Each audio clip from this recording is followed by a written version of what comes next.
Today, we're going to talk about some very difficult to find bottles. At least at one point they were, but now they are sitting on the shelves. Let's talk about it. Let's talk about if this is a trend that will be happening. And, well, let's have a little discussion, go over some bottles. I'm excited. Let's get into it. Let's go.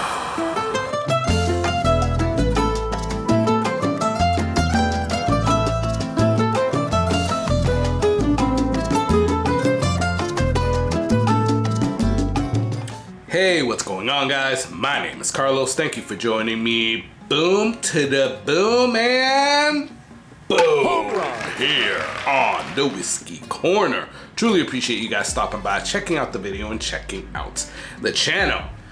You guys are all amazing. Thank you so much for all your support. We got over the 4K, like I have said so before, and to that, we owe a little inaugural cheers. Well, to that and to this video, so cheers.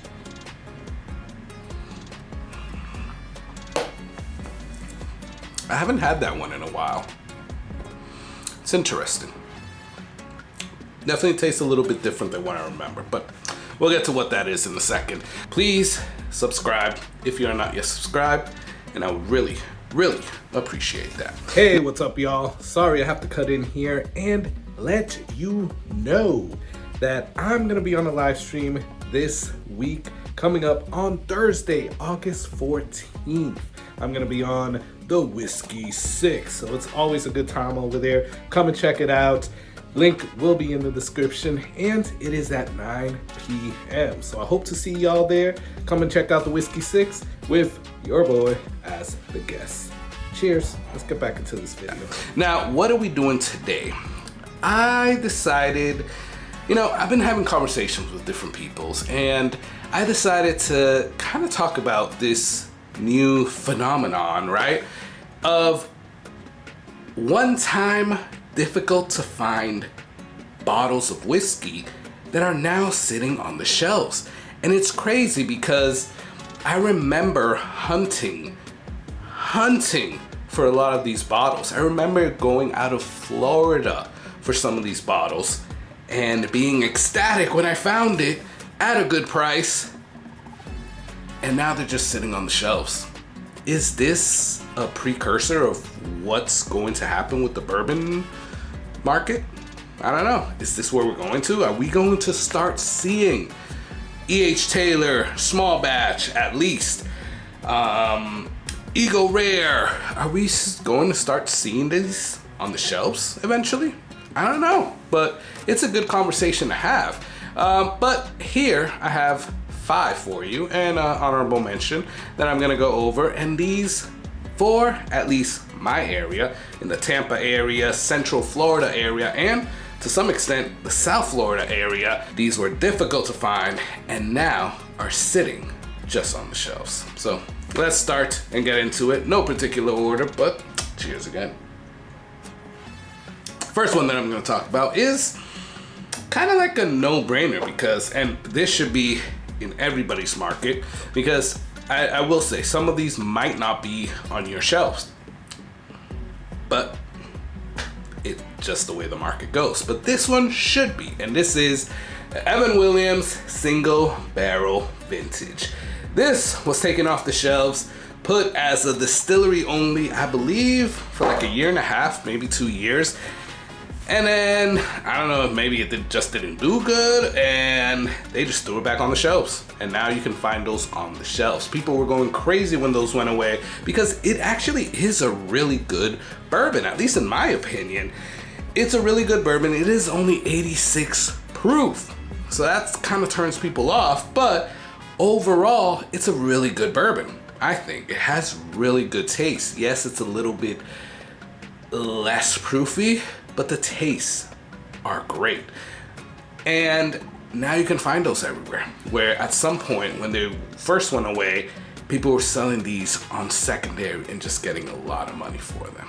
But it's just the way the cookie crumbles, and that is the first bottle. But let's move on to the second bottle, which has to be, well, these from Barton. And this is 1792 full proof, but I'm not just gonna talk about the full proof. I'm gonna talk about the single barrel. I'm gonna talk about the bottled and bond, and to some extent, talk about the 12-year, right? So 1792 from Barton is something that I really loved when I first got into bourbon. Small batch, 1792 small batch is basically the nail in the coffin for me. Once I tasted that, I was like, I'm all in, right? And I've had a special place in my heart for 1792. Then I tasted the full proof and I freaking loved it. This was my favorite. Then I tasted the bottle and bond. I liked the bottle and bond a lot more. Some single barrels are good, but my favorite to this day is bottled and bond. And now, lo and behold, they started trickling the market with full proof store picks, then straight up full proofs, and then bottled and bond, single barrels, 12 years, yada, yada, yada. Now they're on the shelves. So it's good. Again, is this where the bourbon market is going? I don't know, but there's more, Bob. And here's Exhibit C. ABC, yep, Exhibit C. And this is one of the ones that I'm drinking here, so cheers.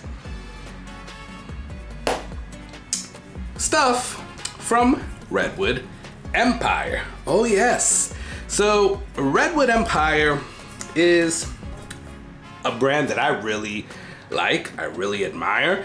I think they're doing some really good stuff. I applaud them. And they are putting out some really good stuff. I love this Devil's Tower. I was just drinking the Screaming Giant. It is very good. It's not my favorite leader, but it is pretty good, right? And that's what I was just drinking. But you didn't used to see these bottles, right? You used to see maybe some of the like cash strength ones, maybe some of the bottle and bond ones, but these special ones, you never saw them last year, right? And then all of a sudden, now they're on the shelves at my big box store.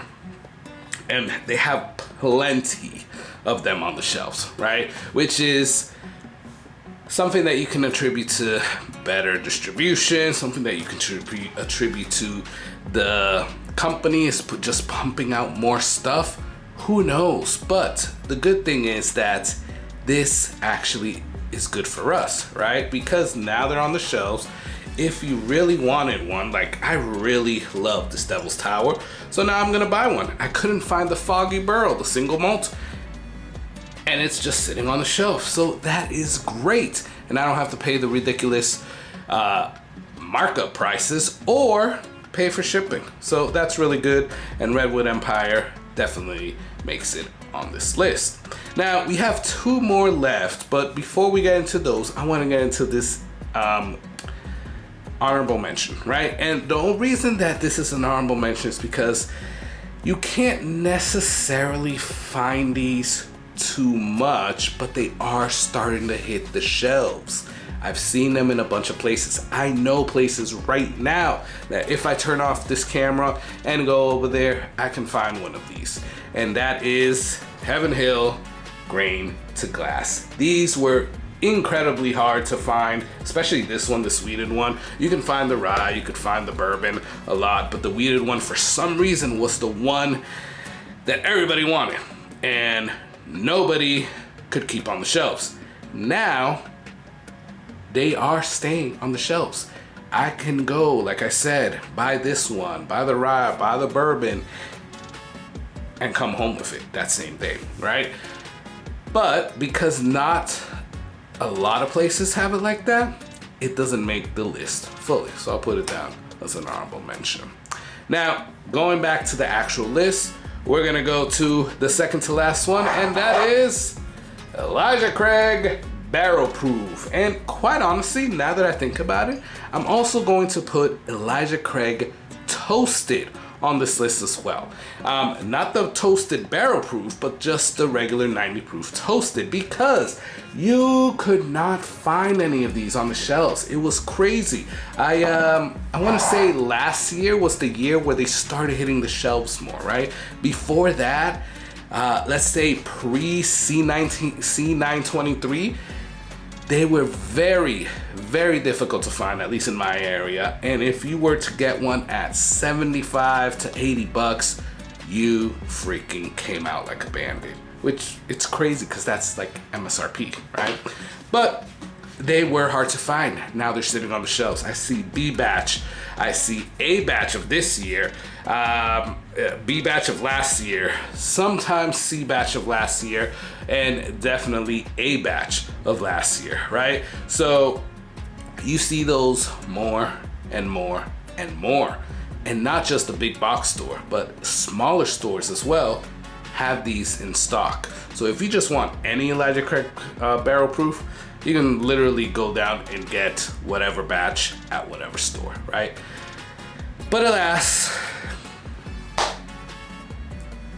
I actually took like a little break from Elijah Craig barrel proof. I might get the B525 because I'm hearing good stuff on it, but I took a break. I did not get the A125, and I don't know. Let's see what happens with the B batch, but that these are on the shelf, they definitely are. And then lastly, but not last, I have to call out Sazerac or Buffalo Trace because they have been pumping these bad boys out like crazy. So a couple of months ago, I went into my local ABC store and I saw just a huge stack of these, like boxes upon boxes upon boxes. So I don't know, Buffalo Trace, Sazerac, what the hell do you guys have going on? I'm not complaining because I like these, right? I think they're a really good bourbon drinkers rye, and yeah, it's really good. But it just goes to show you, is the distribution changing? Are they just pumping out more stuff so that the masses can consume it? I don't know. But they're definitely going in the right direction. And I hope that this trend continues, and maybe, you never know, we're gonna start seeing E.H. Taylors on the shelf, Eagle Rares on the shelf, shoot, Elmer T. Lee's on the shelves, Blanton's on the shelves. You never know, sky's the limit. Maybe at some point we'll start seeing BTAC on the shelf. That'll probably be a couple of years from now, but never know, it could happen. But let me know, comment below, what do you think? Is this going to be a trend going forward? Are we gonna start seeing more and more on the shelves, or is it just for now, right? And then what are you seeing in your area? Comment below, love talking back and forth for you guys. Please do me a favor, like or dislike this video. Please subscribe, because that would really, really help me out. Check out the Patreon in the description. As little as $3 a month will help you support the channel, and I would really appreciate it. With that said, guys, I need to pour myself a little bit more, but I want you to enjoy that whiskey. Cheers.